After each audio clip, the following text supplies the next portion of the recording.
ప్రకాష్ రాజ్ ఆధ్వర్యంలో ప్రకటించిన కేరళ రాష్ట్ర సినీ అవార్డ్స్ చర్చకు దారితీశాయి. మంజుమల్ బాయ్స్ 9 విభాగాల్లో అవార్డులు గెలుచుకోగా బాల నటులకు ఒక్క అవార్డు కూడా ఇవ్వకపోవడం విమర్శలకు కారణమైంది. మాలికాపురం అలాగే కూ సినిమాలతో పేరు తెచ్చుకున్న బాలనటి దేవానంద పిల్లల నటనను గుర్తించకపోవడం బాధాకరం. జ్యూరీ కళ్ళు మూసుకుపోయింది అంటూ సోషల్ మీడియాలో ఆవేదన వ్యక్తం చేశారు. ఆమె పోస్ట్ వైరల్ గా మారగా నెటిజన్స్ బాలనటుల ప్రతిభను గుర్తించాలంటూ జ్యూరీని ప్రశ్నిస్తున్నారు. ఛాన్స్ దొరికినప్పుడల్లా కేంద్ర ప్రభుత్వంపై విరుచుకుపడే నటుడు ప్రకాష్ రాజ్ తాజాగా జాతీయ అవార్డులపై కొన్ని కామెంట్స్ చేశారు.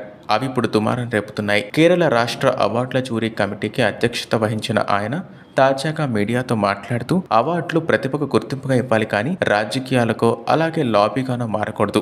లాబింగ్ చేసే వాళ్ళకే జాతీయ అవార్డులు వస్తున్నాయి, మమ్మూటి లాంటి వాళ్ళని చిన్న చూపు చూస్తున్నారు అంటూ వ్యాఖ్యానించారు. తాజాగా ప్రకటించిన కేరళ స్టేట్ అవార్డ్స్లో మంజుమల్ బాయ్స్ సినిమా దుమ్మురేపింది.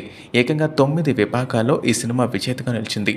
వాస్తవ సంఘటనల ఆధారంగా తెరకెక్కిన ఈ సినిమా బాక్స్ ఆఫీస్ వద్ద భారీ సక్సెస్ సాధించడంతో పాటు విమర్శకుల ప్రశంసలు కూడా అందుకుంది. మరోవైపు మలయాళ మెగాస్టార్ మమ్మూటి ఉత్తమ నటుడిగా ఎంపిక కావడం కూడా ప్రత్యేక ఆకర్షణగా నిలిచింది. అయితే ఈ అవార్డులకు సంబంధించి ఒక చిన్న ఆవేదన పెద్ద చర్చకు దారితీసింది. బాలనటి దేవానంద అవార్డు కమిటీని బహిరంగంగా విమర్శించారు. నటులకి వయసుతో సంబంధం లేదు, చిన్నపిల్లలు కూడా తమ వయసుకు మించిన నాటకీయ ప్రతిభను చూపుతున్నారు. కానీ ఈసారి అవార్డ్స్ లో బాల నటులను పూర్తిగా పక్కన పెట్టేశారు. పిల్లల కష్టం అలాగే ప్రతిభను ఎవరూ గుర్తించలేదు. ఇది చాలా నిరాశ కలిగించింది అని దేవానంద ఆవేదన వ్యక్తం చేశారు. మాలికాపురం అలాగే గు వంటి సినిమాల్లో అద్భుత నటనతో పేరు తెచ్చుకున్న ఈ చిన్నారి తన ఇన్స్టాగ్రామ్ లో భారీగా పోస్ట్ రాసుకొచ్చారు. చిన్నపిల్లల అకౌంట్స్ ని సోషల్ మీడియా అనుమతించకపోవడంతో తన తల్లిదండ్రుల అకౌంట్ ద్వారా ఈ పోస్ట్ చేశారు. మీ కళ్ళతో పిల్లల ప్రతిభను చూడండి, ఇక్కడ అంతా చీకటిగా ఉందని చెప్పకండి.